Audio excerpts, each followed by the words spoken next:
주님을 찬송하면서 할렐루야 할렐루야 내 앞길 멀고 험해도 나 주님만 따라가리 그 두려움이 변하여 내 기로 되었고 전날의 한숨 변하여 내 노래 되었네 주님을 찬송하면서 할렐루야 할렐루야 내 앞길 멀고 험해도 나 주님만 따라가리 내 주는 자비하셔서 늘 함께 계시고 내 궁핍함을 아시고 늘 채워주시네 주님을 찬송하면서 할렐루야 할렐루야 내 앞길 멀고 험해도 나 주님만 따라가리 내 주와 맺은 언약은 영불변하시니 그 나라 가기까지는 늘 보호하시네 주님을 찬송하면서 할렐루야 할렐루야 내 앞길 멀고 험해도 나 주님만 따라가리 주와 함께 나 죽었습니다. 구주와 함께 나 죽었으니 구주와 함께 나 살았도다 영광의 그날에 이르도록 언제나 주만 바라봅니다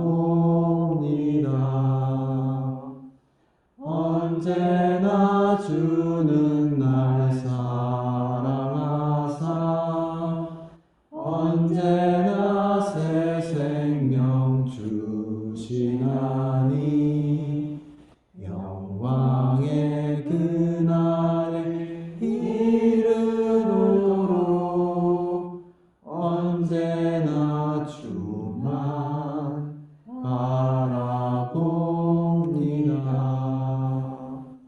마음속에 시험을 받을 때와 무거운 근심이 있을 때에 주께서 그때도 같이 하사 언제나 나를 도와주시네 언제나 주는 날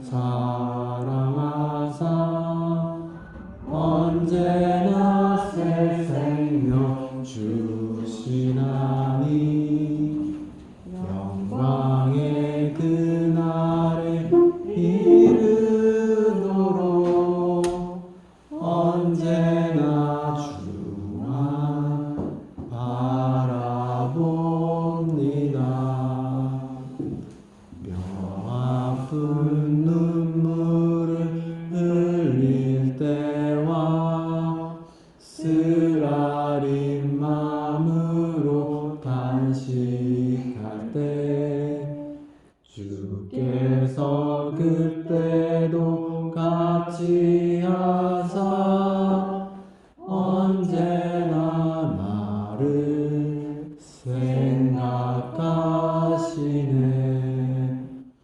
언제나 주는 날 사랑하사 언제나 새 생명 주시나니 영광의 그날에 이르도록 언제나 주만 바라봅니다. 내 몸의 약함을 아시는 주, 못 고칠 질병이 아주 없네.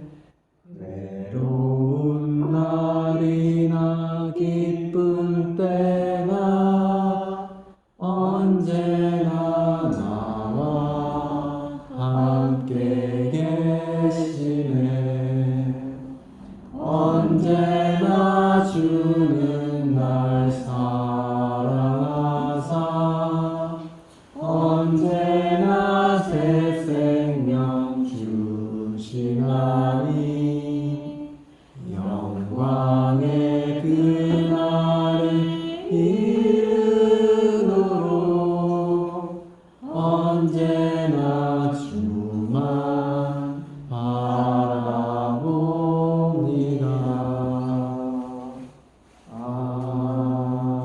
아멘.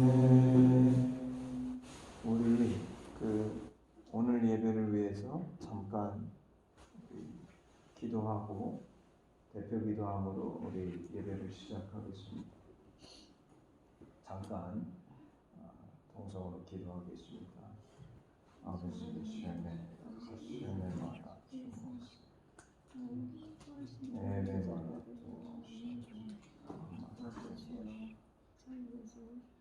쉐베 마라 주옵소서. 쉐베 마라 주옵소서. 쉐베 마라 주옵소서. 에세 마라 주옵소서. 에레와 소메데 에레 마라 주옵소서. 쉐베 마라 주옵소서. 에제 마라 주옵소서.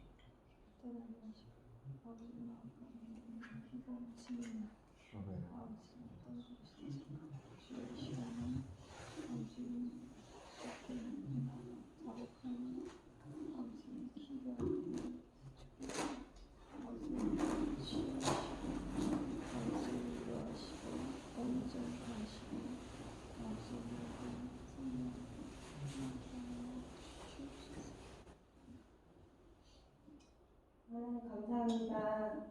저에게 오늘도 새날을 주시고 판교에 모여서 하나님께 예배드리게 하시는 것 같습니다. 하나님 우리의 하루하루 가운데 저희가 하나님의 마음을 알고 또 그 하나님의 마음을 삶으로 살아가기 위해 나아가면서도 이것이 아닌 것을 알지만 제 육체와 제 의지가 약하여 무너지고 또 하나님 말씀대로 살지 못하는 그 순간에도 하나님께서 상황과 기회를 열어주셔서 다시 하나님께 나아갈 수 있게 해주시고 하나님 앞에 일어나게 해주셔서 너무 고맙습니다.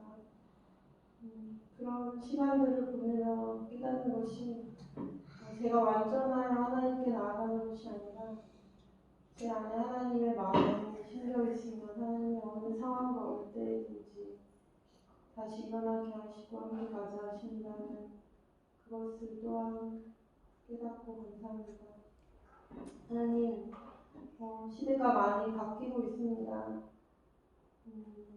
굉장히 많은 가치들이 부딪히고 혼란스럽고 무엇이 진리인지 사람들이 여기저기서 이야기를 하는 시대 가운데 누군가는 기회라고 하고 누군가는 위기라고 하는 이 시간 가운데 하나님께서 계획하신 그 선한 뜻 안에 세상은 계속해서 시간이 지나고 역사가 지나가는 가운데 결국은 하나님께서 이루실 가장 그 선한 것을 향해서 가고 있다는 것을 저희가 봅니다. 그 가운데 저희가 서 있고 하나님께서 불러주신 이 판교에 와 있습니다. 이 땅에서 일어나고 있는 많은 일들을 저희가 다 알지 못하지만 하나님께서 계획하여 저희를 부르시고 이곳에서 저희가 함께 예배드리고 또 저희가 준비하고 함께 마음을 나누는 이 시간 가운데 주께서 이곳을 필요하고 이곳을 원하는 사람들을 모아주시고 초대해 주셔서 저희가 또 함께 예배하고 또 하나님의 나라를 이루어갈 수 있도록 축복해 주십시오. 저희가 마지막 금요일에 판교에 있는 한동 지체들을 초대하려고 준비하고 있습니다. 하나님께서 그 시간과 공간을 허락해 주셨으니 그곳에 함께할 자들을 불러주셔서 하나님의 그 계획과 아름다우심을 저희가 또 보고 함께 누릴 수 있는 은혜를 허락해 주십시오. 감사합니다. 예수님의 이름으로 기도드립니다. 아멘. 우리 다음부터 대표기도 할 때는 요 앞에 나와서 화면에 나올 수 있게. 왜냐면 몇 명 안 되더라도 화면으로 이거를 보는 사람들이 있는데 소리만 들리는 것보다는 그래서 찬양 인도자도 앞에 보이게 하고 그러면 좋겠어요. 자, 오늘은 백수? 이거 왜 찍고? 아니 그래도 앞에 서서 얼굴이 보이고 우리 오늘은 빌립보서 2장 19절서부터 30절인가요? 네, 19절서부터 30절 우리 읽고 나눠보기를 원합니다. 오늘 말씀 교독하겠습니다. 제가 먼저 시작할게요. 내가 디모데를 속히 너희에게 보내기를 주 안에서 바라는 너희의 사정을 알므로 안위를 받으려 함이니 이는 뜻을 같이 하여 너희 사정을 진실히 생각할 자가 이밖에 내게 없습니다. 그들이 다 자기 일을 구하고 그리스도 예수의 일을 구하지 아니하되 디모데의 연단을 너희가 아나니 자식이 아버지에게 한 것 같이 나와 함께 복음을 위하여 수고하였느니라. 그러므로 내가 내 일이 어떻게 될지를 보아서 곧 이 사람을 보내기를 바라고 나도 속히 가게 될 것을 주 안에서 확신하노라. 그러나 에바브로디도를 너희에게 보내는 것이 필요한 줄로 생각하노니 그는 나의 형제요 함께 수고하고 함께 군사된 자요 너희 사자로 내가 쓸 것을 돕는 자라. 그가 너희 무리를 간절히 사모하고 자기가 병든 것을 너희가 아는 줄 알고 심히 근심한지라. 그가 병들어 죽게 되었으나 하나님이 그를 긍휼히 여기셨고 그뿐 아니라 또 나를 긍휼히 여기사 내 근심 위에 근심을 면하게 하셨느니라. 그러므로 내가 더욱 급히 그를 보낸 것은 너희로 그를 다시 보고 기뻐하게 하며 내 근심을 덜려 함이니라. 이러므로 너희가 주 안에서 모든 기쁨으로 그를 영접하고 또 이와 같은 자들을 존귀히 여기라. 그가 그리스도의 일을 위하여 죽기 이르러도 자기 목숨을 돌보지 아니한 것은 나를 섬기는 너희의 일에 부족함을 채우려 함이니라. 아멘.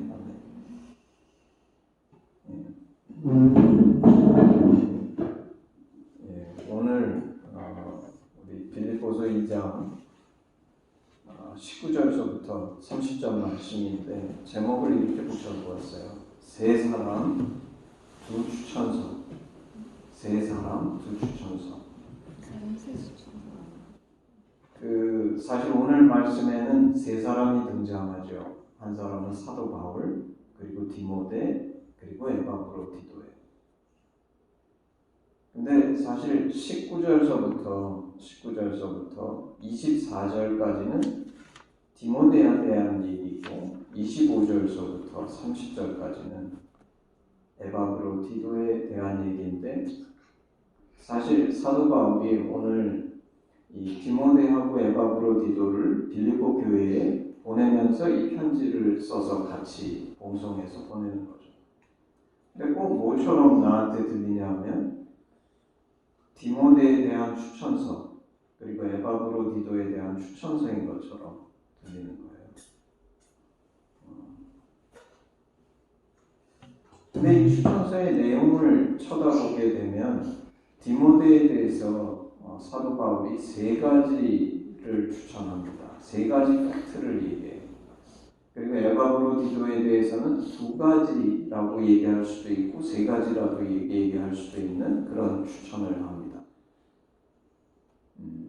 그래서 이 추천의 내용을 보면서 우리는 이 말씀 속에서 도대체 우리에게 주시는 말씀이 무엇인가 이걸 한번 생각해 보기를 원해요. 그래서 19절 내가 디모데를 속히 너희에게 보내기를 바람은 너희 사정을 알므로 안위를 받으려 하니. 사실 이제 디모데하고 에바브로디도를 보내서 사도 바울은 지금 로마 감옥에 잡혀 있는 거죠. 자기가 가고 싶지만 가지 못하니까. 사실 저는 이걸 보면서 드는 생각이, 여러분이 만약에 사도 바울이었다 그러면 로마 감옥에 잡혀 있는 게 축복이었겠습니까? 아니면 너무 힘든 환난이라고 생각했겠습니까? 우린 대부분 로마 감옥에 내가 만약에 잡혀 있다 그러면 그게 불행이고 환난이고 역경이라고 생각했을 것 같아요. 근데 우리는 분명히 알죠. 사도 바울이 로마 감옥에 잡혀 있었기 때문에 이렇게 많은 서신들을 우리는 성경에서 볼 수 있는 거예요. 사실 다른 사도들은 감옥에 잡혀 있지 않았기 때문에 서신이 남아있는 것이 거의 없습니다. 자기들이 가서 말로 했으니까. 근데 사도 바울은 로마에 그렇게 오랫동안 잡혀 있었기 때문에 가지 못하니까 글을 썼는데, 그 글을 썼기 때문에 오늘날 우리가, 그리고 신약의 대부분이 사실 사도 바울의 서신으로 구성될 수 있었던 것은, 당시에는 그게 불행이고 역경이고 환난이라고 생각했지만 감옥에 잡혀 있었기 때문에 이런 귀한 서신들이 남아있는 거죠. 그래서 우리가 지금 돌이켜볼 때는 사실 그것은 환난이고 역경이고 불행인 것 같지만 그런 겉모습을 갖고 있었던 축복이 아니었을까? 우리는 너무나 분명하게 아는 거예요. 만약에 사도 바울이 그때 잡혀 있지 않았다 그러면 이런 서신들이 남아있지 않을 거다. 근데 사도 바울은 감옥에서도 빌립보 교회가 어떤 상태에 있었는지 알고 싶었던 것 같아요. 그래서 이제 디모데를 보내고자 합니다. 그 디모데를 보내면서 아마 빌립보 교회는 디모데에 대해서 잘 알지 못하는 것 같아요. 왜냐하면 우리가 사도행전에 보게 되면 디모데는 사실 빌립보는 우리 빌립보서 하면서 얘기했는데 그리스의 첫 번째 성이죠. 빌립보가. 그래서 유럽의 일환입니다. 근데 디모데는 사실 아시아에서 사도 바울이 제자로 삼은 제자예요. 어머니는 유대 사람이고 아버지는 이제 유대 사람이 아닌 거죠. 그러니까 이제 사실 디모데는 혼혈 2세죠. 우리로 치면 교포 2세 같은 사람인데, 그 디모데를 보내면서 쓰는 추천서의 첫 번째 세 가지가 있는데 21절 내가 왜 디모데를 보내는가 그 이유를 세 가지로 설명합니다. 21절 첫 번째가 저희가 다 자기 일을 구하고 그리스도 예수의 일을 구하지 아니하되. 저는 이 말씀을 처음 읽으면서 이게 굉장히 참 마음에 와서 닿았어요. 사실 사도 바울의 시대 때 사도 바울의 주변에 얼마나 쟁쟁한 사람들이 많습니까? 일단은 예수님의 제자들인 사도들인 물론 주위에 있었던 건 아니지만 당대에 예수님의 사도들이 다 있었을 테고, 또 또 사도 바울의 주변에 보게 되면 전도 여행을 같이 갔던 실라, 바울과 실라, 또 나중에 그 마가 전도 여행 갔다 돌아왔다가 나중에 와서 다시 데리고 왔던 마가 온갖 쟁쟁한 제자들이 많이 있는데, 근데 사도 바울이 뭐라고 얘기하냐면 사람들이 다 자기 일을 구하고, 그 말의 뜻은 뭐냐면 자기의 개인적인 일, 그리고 이거를 제가 조금 더 들어가서 보면 자기 개인적인 이익이나 자기에게 유익이 되는, 도움이 되는 일들에는 관심이 많지만 그리스도 예수의 일은 구하는 사람이 별로 없다. 내가 생각할 때 이 말의 뜻이 그럼 도대체 사도 바울이 그렇게 많은 교회를 개척했는데 그 많은 그리스도인들이 다 자기 일만 관심이 있고 그리스도 예수의 일에는 관심이 없었을까? 이런 말일까? 그건 아닌 것 같아요. 분명히 그리스도 예수의 일에도 관심이 있었을 텐데, 이 말의 진짜 의미는 그 많은 개척한 교회와 그리스도인들이 있었지만 그리스도 예수의 일을 제일 탑 프라이어리티로 놓고, 그리고 왜냐면 우리는 근본적으로 자기중심적인 존재고, 우리는 본능적으로 자기의 유익을 구하는 존재예요. 우리 중에 누가 나는 날 때부터 다른 이들의 유익이 내 마음속에 소원이고 나는 그게 너무 자연스럽고 그냥 놔두면 나는 항상 그런 선택을 하고, 이런 인간이 있는가? 없죠. 없어요. 우리 인간은 자기 중심적인 인간이죠. 잘 모르지만 최근에 무슨 조국 사태 나고 한 것도 보게 되면 그게 다 자기 유익을 찾다가 문제가 생기는 거 아니에요? 그렇죠? 내 이익에 민감하니까. 그래서 이 말의 뜻이 당시의 그리스도인들 중에서 그리스도 예수의 일에는 전혀 관심이 없고 자기 이익이나 유익에만 관심이 많다, 이런 뜻은 아닐 거예요. 분명히 당대의 그리스도인들도 그리스도 예수의 일에, 그러니까 그 교회들이 그렇게 생겨났고 그 교회들이 성장해서 결국에는 유럽을 복음화하고 그 복음이 서진해서 미국으로 가고 오늘날 우리 아시아에까지 오는 그런 축복이 임한 것인데, 그래서 이 말의 뜻은 아까 얘기했던 것처럼 자기 이익, 나의 유익만을 구하고 그리스도 예수의 일은 전혀 개념치 않고 생각도 안 한다, 그런 뜻이 아니라 거기에 그리스도 예수의 일도 관심을 갖고 있긴 하지만 그것이 제일 우선순위인 사람들은 거의 없다는 거예요. 거의 없다는 거예요.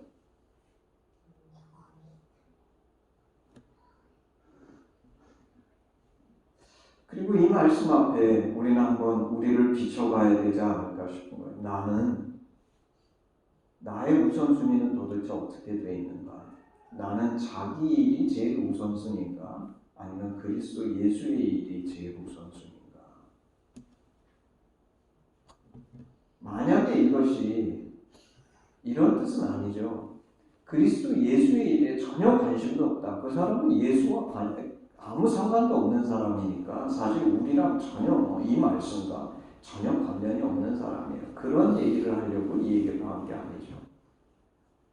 당연히 나는 우리가 정말 예수 믿는 사람이라 그러면 그리스도 예수의 일에 관심이 있겠지만, 중요한 것은 내가 선택이 있을 때 그리스도 예수의 일이 가장 내 우선순위인가, 아니면 나의 일이, 내 일이 제일 우선순위인가, 나의 최우선순위는 무엇인가, 이거죠. 근데 오늘 이 얘기를 꺼내는 이유는 디모데는 그리스도 예수의 일이 가장 최우선순위였다는 거예요. 오늘 너무 놀랍죠. 왜냐하면 저는 하신 사역을 지난 20년 해오면서 난 하나님의 심정을 가르치고 하신 사역이 내 삶에 아무리 안 돼도 최소한 반 이상이 되는 거예요. 내 인생에 아마 3분의 2는 하신 사역이었다고 얘기해도 과언이 아닐 만큼. 그런데 내가 곰곰이 돌아보면서 정말 나는 그리스도 예수의 일이 항상 나의 탑 프라이어리였고 자기 일은 항상 두 번째였나 생각해 볼 때 그렇다고 난 당당하게 얘기하지 못하겠는 거예요.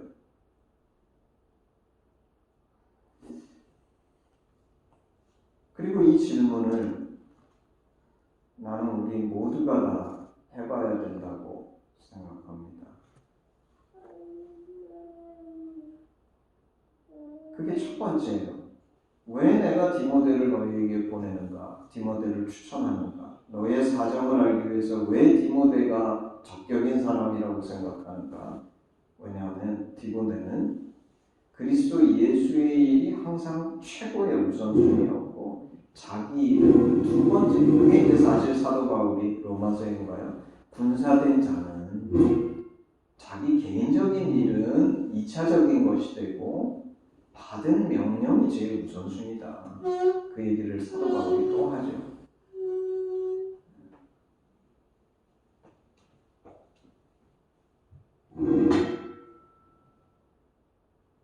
두 번째, 사도 바울이 디모데를 추천하는 이유는 22절입니다. 우리 다 같이 한번 읽어볼까요? 22절 있어요? 예, 22절 읽어보겠습니다. 시작. 디모데의 연단을 너희가 하나니 자식이 아비에게 함같이 나와 함께 복음을 위하여 수고하였느니라. 두 번째 디모데를 추천하는 이유는 아까도 얘기했지만 아까는 예수의 일이라고 얘기했는데 그 예수의 일이 구체적으로 뭔지가 22절에 나오죠. 그게 뭐죠? 복음이에요. 하나님의 심정이 복음인데 그 복음 하나님의 심정이 자기에게 있어서 가장 소중한 것입니다라고 고백한 사람들은 덜어 있어요. 다시 말해서 내 속안에서 그게 나한테 있어서 가장 소중하고 귀한 것입니다. 고백한 사람들은 내가 생각할 때 하신 제자들 중에 꽤 있어요. 그리고 그 고백은 뭐냐면 내가 사는 데 있어서 그게 나의 가치체계에 있어서 가장 소중한 거라고 내가 생각합니다. 이 얘기예요. 근데 생각한 거하고 산 거하고는 다른 거거든요. 이 사도 바울이 디모데에 대해서 추천하는 왜 디모데를 추천하는가 두 번째 이유는 뭐냐면 디모데는 그거를 그렇게 생각만 한 것이 아니라 실제 살았는데 어떻게 사는 것으로 보여준 거냐면 자기에게 그 복음이 무엇인지 가르쳐준 사도 바울을 마치 아버지를 섬기는 것처럼 그리고 항상 그 삶에 있어서 복음이 제일 우선순위였을 뿐만 아니라 그걸 실제 삶으로 보여줬는데 사도 바울을 아버지처럼 섬기면서 그래서 사실 제가 한번 생각해봤어요. 나한테 이런 아들이 있을까? 그랬더니 저는 답이 잘 안 나와요. 제가 육신의 아들은 2개나 있는데 얘네가 내 육신의 아들들이긴 하지만 이런 영적인 아들들일까에 대해서 아니 신앙이 있고 분명히 그리스도 안에서 얘네들의 믿음이 있지만 이런 아들일까에 대해서 저는 답을 할 수가 없고 그럼 나의 영적인 제자들 중에 이런 아들이 있을까? 딸이 있을까? 이것도 내가 대답할 수가 없더라고요. 그리고 그 이유는 꼭 그들이 부족해서가 아니라 내가 돌이켜 생각할 때 그런 기회들이 없었을 수도 있어요. 그래서 사실 저는 대답을 할 수가 없어요. 그러면서 내가 느끼는 것은 이 디모데가 얼마나 귀한 사람인가. 귀한 사람. 내가 돌이켜서 해보해 볼 때 내가 지난달인가 우리 안동대학교에 김양길 그레이스 스쿨이라고 세계 시민교육을 하는 그 건물을 짓고 그 과목들을 만들어서 하는데 이제 거기 과목을 가르치는 교수를 초청받은 분 중에 한 교수님이 은퇴하신 교수님, 고대에서 은퇴하신 성대에서 은퇴하신 교수님이신데 그분이 김동영 목사님 제자여가지고 나하고 하심에 대해서 알고 나서 너무 반가워가지고 하여튼 같이 교제할 시간을 잠깐 가졌는데 근데 이제 이런 얘기를 하게 됐어요. 내가 한동대학교에 와서 이렇게 산 이유는 김동영 목사님 때문이다. 한동대 가보지 않겠어? 물어본 분도 김동영 목사님이셨고 물론 하나님께서 가라 그러셔서 갔지만 내 생각에 내가 김동영 목사님 만나지 않았으면 이렇게 살지 않았을 거예요. 한동대 간 것도 그렇고 하심을 하게 된 것도 그렇고 정말 김동영 목사님 때문이에요. 근데 나는 목사님한테 디모데 같은 아들은 되지 못했던 것 같아요. 그렇게 가까이 지내지는 못했어요. 근데 목사님 말 때문에 나는 사실 내 다음 인생은 다 이렇게 결정이 돼서 여기까지 온 건 것 같아요.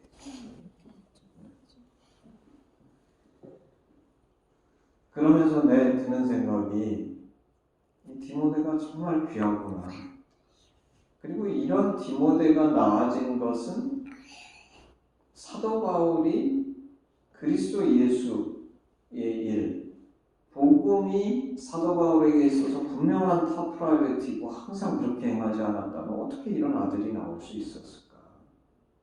사도 바울이 먼저 그랬으니까 이런 디모데 같은 아들이 나오는 거지. 그리고 이 두 사람의 관계는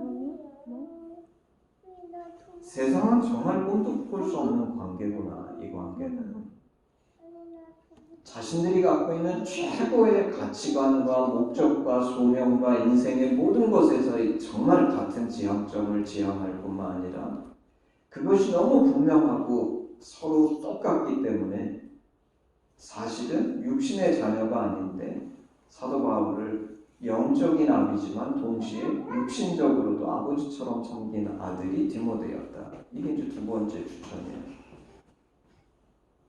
그리고 이제 세 번째 추천이 뭐냐면 20절. 이는 뜻을 같이하여 너희 사정을 진실이 생각할 자가 이밖에 내게 없습니다.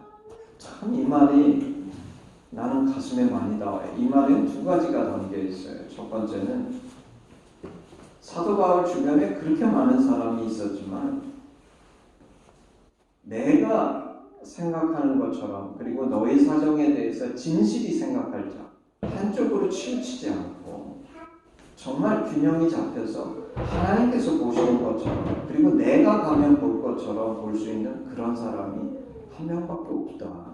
그게 딱 디모데다. 이 얘기를 하는 거예요.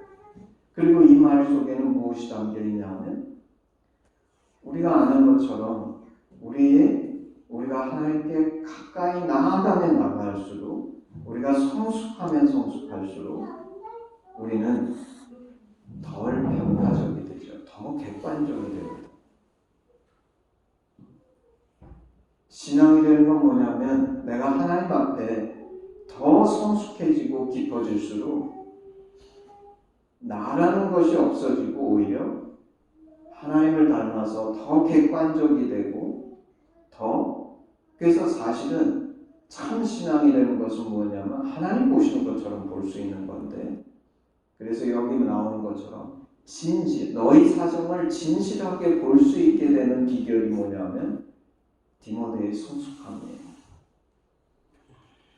가장 본질적인 복음에 대한 그런 깊은 사랑과 그거를 최우선순위에 두고 예수 그리스도의 일을 구하는 그런 자신의 바른 가치관만 갖고 있었던 것이 아니라 디모데는 성숙해서 너희 사정을 치우치지 않고 자기의 잘못된 안경을 쓰고 그 잘못된 안경 때문에 잘못된 프리즘으로 그 빌립보 교회를 쳐다보는 것이 아니라 정말 진실되게 쳐다볼 자가 사도 바울 주변의 그 쟁쟁한 사람들 중에 디모데 한 사람밖에 없다. 이 말을 들으면서 한편으로 너무나 이것이 감겨버린 사도 바울의 고백이면서 한편으로 슬픈 거예요.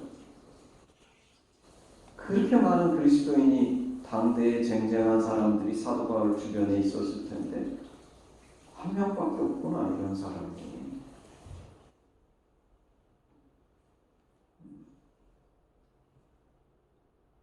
이 세 가지가 사도 바울이 디모데에 대해서 쓴 추천서입니다. 그리고 우리는 이 세 마디 말 속에서 디모데가 어떤 사람인지, 그리고 사도 바울과 디모데의 관계성이 어떤 특별한 관계성이었는지, 긴 말이 아니죠. 사실 단 3개의 문장인데 넉넉하게 짐작하고도 남을 만큼 특별한 관계임을 우리는 발견하게 돼요.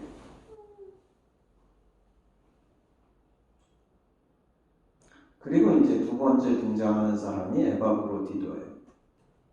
에바브로디도에 대해서는 2개의 문장이 있습니다. 첫 번째가 뭐냐면 25절에 그는 나의 형제요 함께, 아마 여기 보면 디모데는 아들이라고 한 것이 그 관계성도 그렇고 디모데가 어떻게 예수 믿게 된 것도 그렇고 또 그 관계성에 대해서, 그리고 나이도 아마 디모데는 아들뻘의 나이일 거예요. 근데 에바브로디도는 사도 바울과 아마 연배가 거의 비슷한 연배가 아니었을까 싶어요. 디모데보다는 훨씬 나이가 많은 거죠.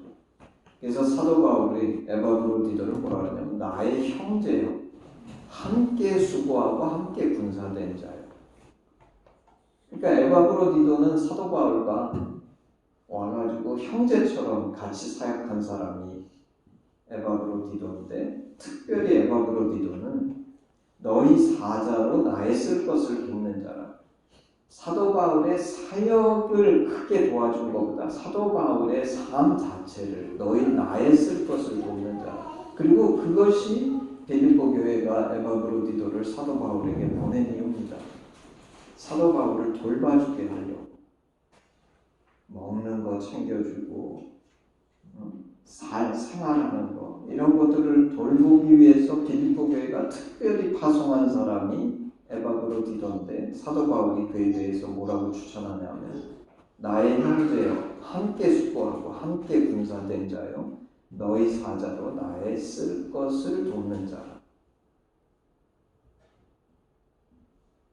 그래서 사실 색깔이 완전히 다르죠. 디모데는 사도 바울이 자신이 하고 있는 사역에 있어서 그 궁극적으로 만약에 내가 없어진다 그러면 유일하게 추천할 수 있는 사람으로 디모데를 얘기하고, 에바브로디도는 똑같은 사랑이긴 한데 사도 바울의 사역보다는 사실은 사도 바울의 그 실제의 삶을 구체적으로 도와주고 보완해주고 서포트해줄 수 있는 사람으로 빌립보 교회에서 보내준 사람. 그리고 두 번째 사도 바울이 에바브로디도에 대해서 추천하는 말은 이 말입니다. 30절. 저가 그리스도의 일을 위하여 죽기에 이르러도 자기 목숨을 돌아보지 아니한 것은 나를 섬기는 너희의 일에 부족함을 채우려 합니다. 아마 이 얘기를 우리가 읽어보면 에바브로디도가 사도 바울 섬기다가 병이 걸린 것 같아요. 근데 에바브로디도는 섬김의 은사가 있는 것 같아요. 그래서 병이 걸렸는데도 사실 열심히 섬기다가 먼저 눕게 되었죠. 왜냐하면 죽을까봐 거의 죽게 되었다고 사도 바울이 얘기하거든요. 그래서 에바브로디도가 병이 걸려서 무슨 병인지 모르지만 거의 죽게 됐는데 죽기에 이르러서도 자기 목숨을 돌아보지 아니하였다. 그러니까 죽을 만큼 섬긴 거예요, 에바브로디도는. 왜 그럼 죽을 만큼 섬겼는가? 에바브로디도는 그리스도의 일을 위해서, 동기는 똑같아요. 디모데나 에바브로디도나 그냥 인간적으로 바울을 사랑하고 좋아해서가 아니라 그리스도 때문에, 그리고 그게 자기의 소명이라고 생각해서, 또 에바브로디도는 그게 빌립보 교회가 자기를 사도 바울에게 파송한 이유이기 때문에 죽을 만큼 섬긴 거예요. 그 사도 바울이 뭐라고 얘기하냐면 저가 병들어 죽게 되었으나 하나님이 저를 긍휼히 여기셨고 저뿐 아니라 나를 긍휼히 여기사. 이 말의 뜻은 에바브로디도가 죽으면 사도 바울이 너무너무 하나님 앞에 가슴 아프고 그것이 자기에게 두고두고 한이 되고 그래서 하나님께서 낫게 해주셨다. 두 가지 이유는 하나님이 에바브로디도를 긍휼히 여기셨기 때문이고 동시에 나를 긍휼히 여기셨기 때문인데 만약에 에바브로디도가 죽으면 나 하나님 앞에 그게 정말 한이 되고 너무나 깊은 가슴에 상처가 되고 눈물이 될까봐 하나님 저를 고쳐주셨다. 그게 사도 바울이 에바브로디도에 대해서 얘기하는 두 가지 추천사입니다.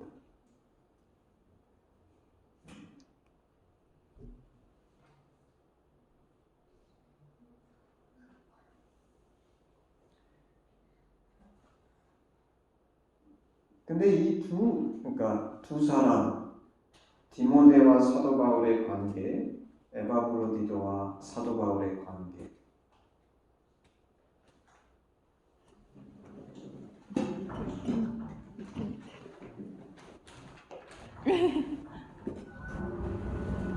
이것을 쳐다보게 되면서 제가 좀 느끼는 것이 있어요.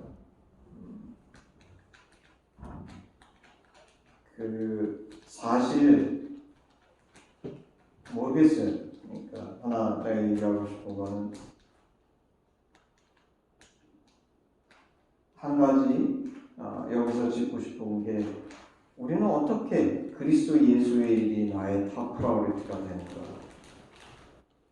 내가 돌이켜서 생각해 보니까 하신 사역을 하면서 하나님의 심정에 감격해서 수도 없이 많은 헌신을 했던 것 같아요. 근데 그러면 그것이 나를 그리스도 예수의 일이 나의 탑 프라이어리티가 되기에 끝까지 항상 인도해 주는가? 나의 헌신, 나의 결심이 그렇게 했는가? 그러지 못했던 것 같아요. 잠시 그랬을지 모르지만 또 살다가 보면 우리는 다 자기중심적이고 자기 유익을 구하기 때문에 자기 유익을 구하고 싶고 또 실제 그렇게도 살고 근데 무엇이 그리스도 예수의 일이 나의 탑 프라이어리티가 되게 결국은 나의 인생에 끌고 온 것인가 생각해 볼 때 내 생각엔 그게 소명이었어요. 그게 하신 사역이에요. 내가 돌이켜서 보면 나는 이기적이고 자기중심적이고 나를 위해 살고 싶은데 하신 사역을 하면서는 그리고 그것이 점점 확장돼서 그게 한동대학교에서 내가 하는 모든 것들이 되고 나의 개인적인 삶도 그런 방향으로 조금이라도 갈 수 있게 된 것은 하나님이 부르셔서 내가 걸어가는 길에서는 적어도 내 이익, 개인적인 이익을 위해서 나의 이기적인 목적을 추구할 수 없겠구나 하는 그 이유 때문에 사실 나는 그렇게 살고 싶지 않았어요.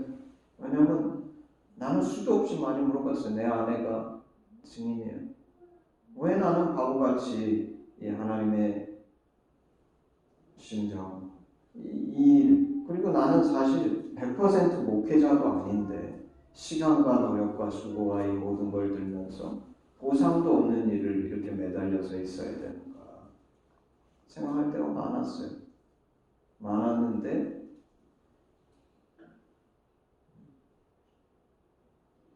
그래도 자기 일을 구하는 쪽으로 가지 못한 이유는 결국 돌이켜서 생각하면 그 하나님의 심정과 하나님의 사랑 때문에 결국은 그것이 나의 최고의 가치와 목적이 돼 가고 있는 것이 아닐까. 그래서 뒤집어서 그 말을 다시 하게 되면 내가 한 게 아니라 하나님의 은혜로 하나님의 사랑으로 우리는 그렇게 변해가는 것이구나.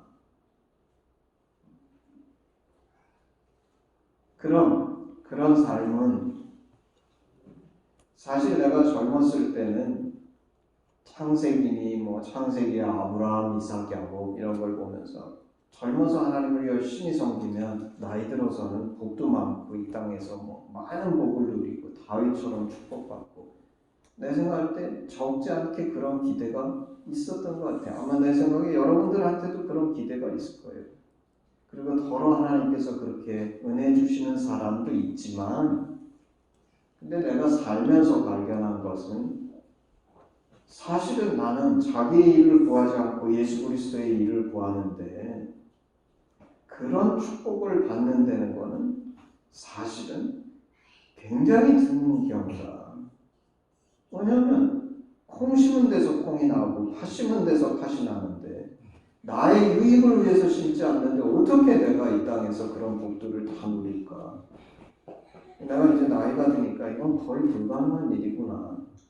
우리가 기대하는 것은 이 땅에서의 축복을 기대하는 게 아니라 결국은 하나님 나라에서의 축복을 기대하는 것이지. 그래서 이제는 내가 나이가 충분히 들고 세상도 충분히 살아서 이 땅에서 보상받지 않는다는 것에 대해서도 내가 충분히 이해하게 됐어요. 이 말의 뜻이 하나도 그런 사람이 없다는 뜻은 아니에요. 있을 수도 있어요. 근데 그게 굉장히 작은 퍼센티지일 거야. 그럼 우리는 정말 하늘나라만 바라보고 이 땅에서는 희생과 수고만 한 것인가? 그 생각이 들어서 이 말씀을 잠깐 보기를 원합니다. 우리 요한계시록 2장 8절 9절 우리 다 같이 읽어보겠습니다. 요한계시록 2장 8절 9절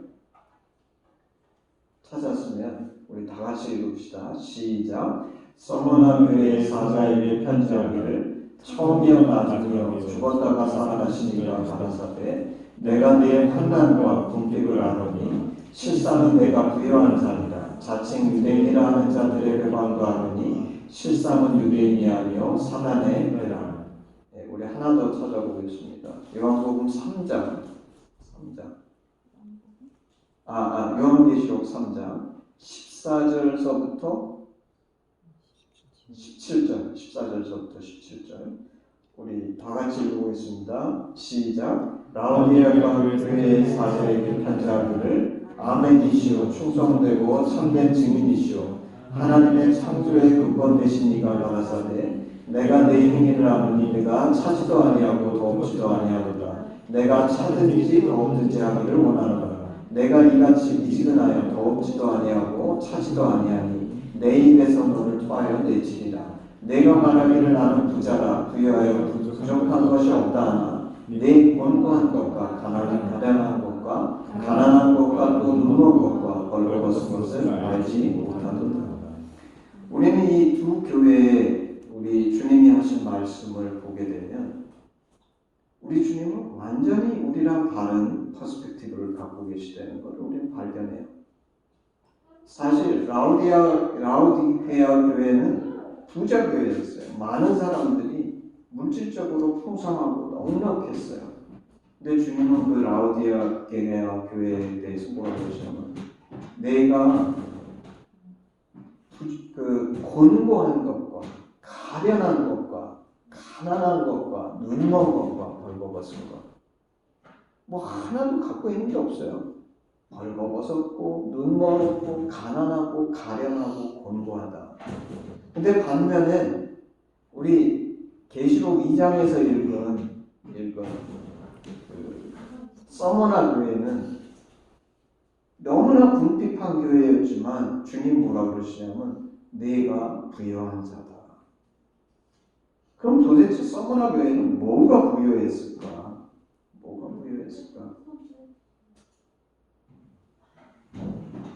오늘 빌립보서 2장의 말씀으로 돌아가서 보면 사도 바울이 로마 감옥에서 뭐가 있었을까? 좋은 집이 있었을까? 없었겠죠.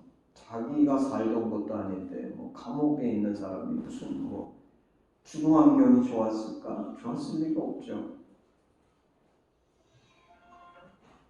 사도 바울이 재산이 많았을까? 무슨 재산이 많았겠어요.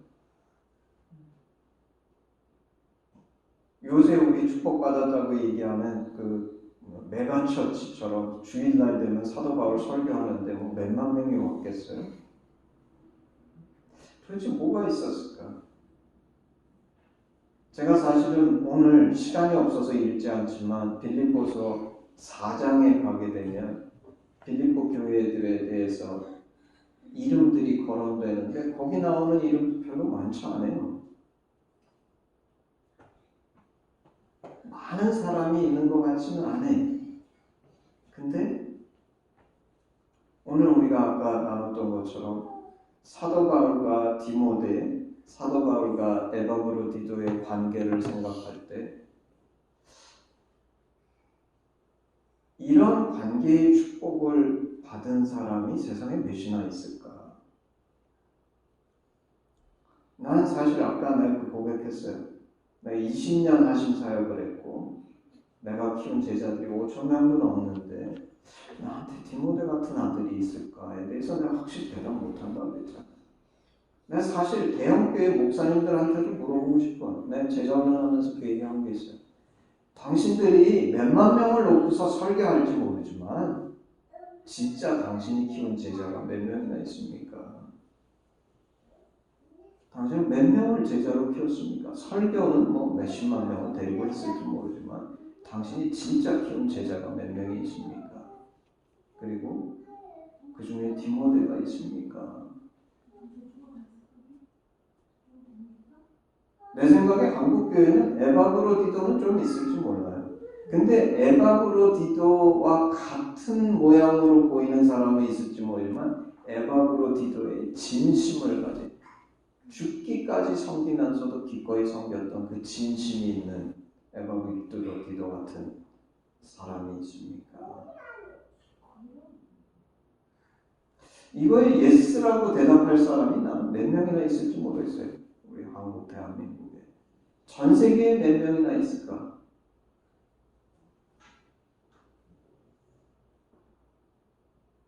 그리고 이것이 초대교회가 오늘날 세계를 정복할 수 있었던 능력이 아닐까? 내가 이 사도 바울과 디모데, 사도 바울과 에바브로디도의 관계를 쳐다보면서 뭐처럼 보이냐면 마치 예수님이 제자들하고 가졌던 관계와 완전히 동일한 관계성을 사도 바울은 디모데, 에바브로디도와 갖고 있었구나. 우리는 숫자가 중요하고 양이 중요하다고 생각하지만 이거는 사실 비교할 수가 없는 거구나. 우리 대한민국의 대표적인 교회에 몇십만 명이 나온다는 교회에 그 진심을 한쪽 저울에 달고 다른 쪽에 사도 바울이 디모데와 에바브로디도와 갖고 있는 그 관계성의 무게로 달면 어느 쪽이 더 무거울까? 나는 확신하건대 사도 바울과 디모데, 에바브로디도의 관계성이 훨씬 더 무겁고 저울은 그쪽으로 나는 분명하게 그쪽으로 내려갈 거라고 나는 확신해.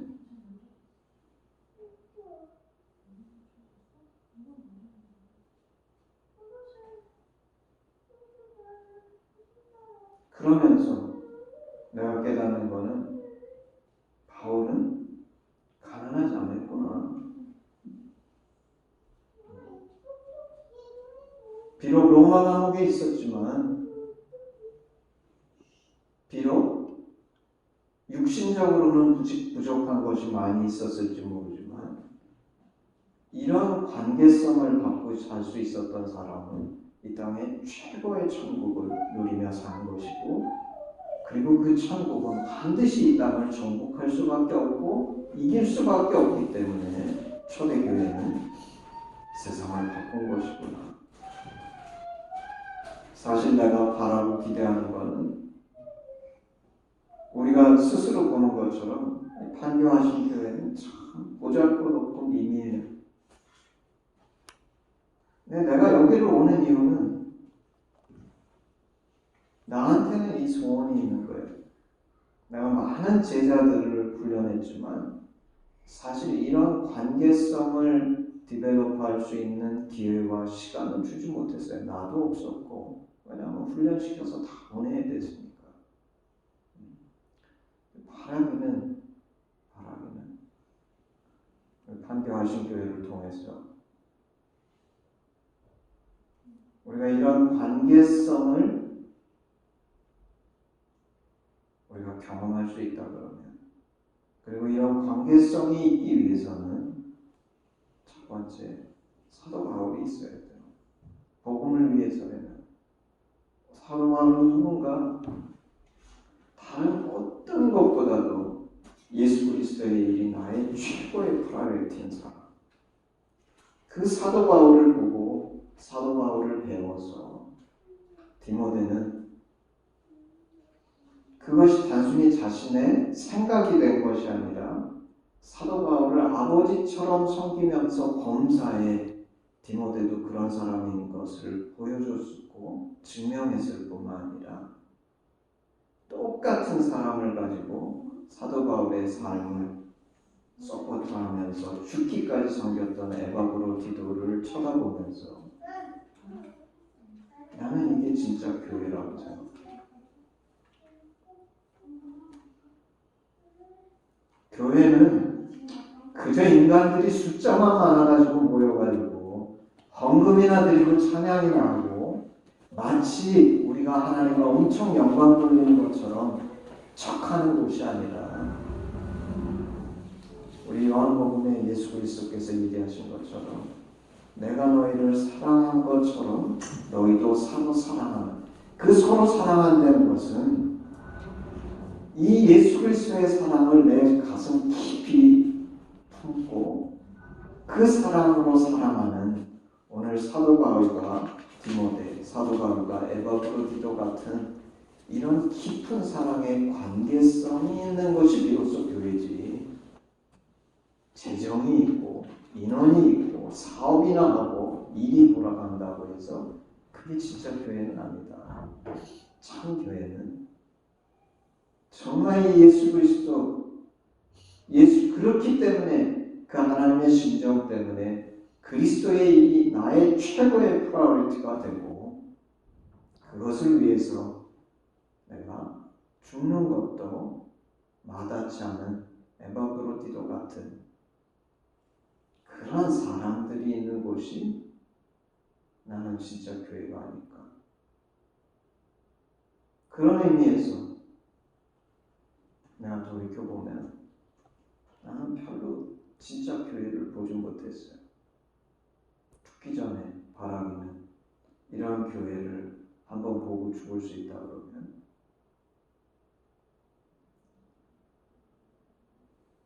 축복이 아닐까.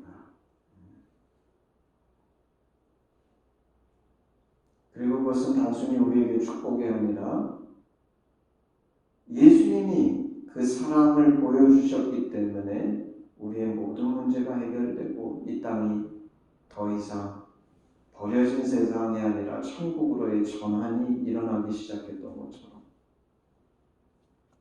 그것을 통해서 하나님은 이 땅을 분명히 하나님의 나라로 바꾸시는 역사가 있을 거다. 나는 믿습니다. 예, 우리 오늘 말씀을 마무리하고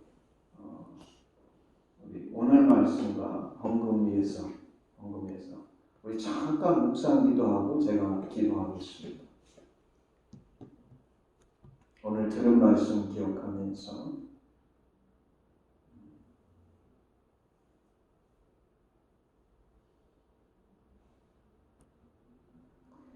아버지 하나님 은혜를 감사합니다. 참 로마 감옥에 있었지만 이 땅에 누구보다 자유했고 아무것도 가진 거 없는 것 같지만 이 땅에서 가장 부유한 자가 아니었을까. 믿음의 아들, 영적인 아들, 그렇지만 또 육신적으로도 섬긴 그 아들 디모데와 빌립보 교인들의 사랑을 담아 죽기까지 섬긴 에바브로디도와 함께, 그리고 이 둘을 빌립보 교회에 보내며 그 빌립보 교회를 위로하고 축복하기 원했던 이 사도 바울, 이 풍성한 사람들 가운데 이것이 가능했던 이유는 오직 우리 주 예수 그리스도의 은혜와 사랑이 있었기 때문에 아버지, 이 관계들이 가능한 것을 저희는 보게 됩니다. 기도하기는 주께서 아버지, 우리 이 판교하신 교회도 이런 진정한 관계성이 있는 교회가 되게 하시고, 저희들의 적은 물질이지만 이 물질이 하나님 나라의 일을 위해서 그것이 최우선이 돼서 사용되고 쓰임받을 수 있도록 하나님 축복하시고 역사하여 주시옵소서. 감사드리며 예수님의 이름으로 기도했습니다. 아멘. 우리 헌신 찬양하겠습니다. 헌신 찬양. 내게 있는 모든 것을 아낌없이 드리네. 사랑하고 의지하며 주만 따라 살리라. 주께 드리네. 주께 드리네. 사랑하는 구주 앞에 모두 드리네.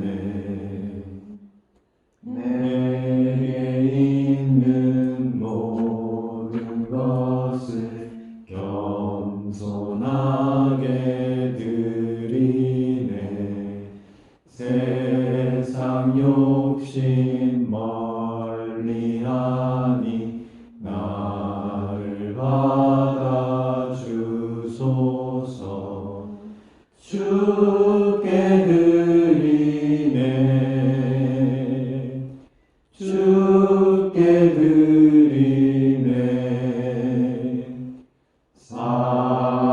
사랑하는 구주 앞에 모두 드리네. 내게 있는 모든 것을 주를 위해 드리네. 주의 성령 충만하게 내게 내려 주소서. 주께 드리네. 주께 드리네. 사랑하는 구주 앞에 모두 드리네. 우리 마지막 헌신 기도문으로 예배를 마무리하겠습니다. 아바 아버지, 예수님의 죽으심과 부활하심으로 우리를 향한 당신의 사랑을 확증하시고 예수 안에 성령으로 당신과 하나되게 하시니 감사합니다.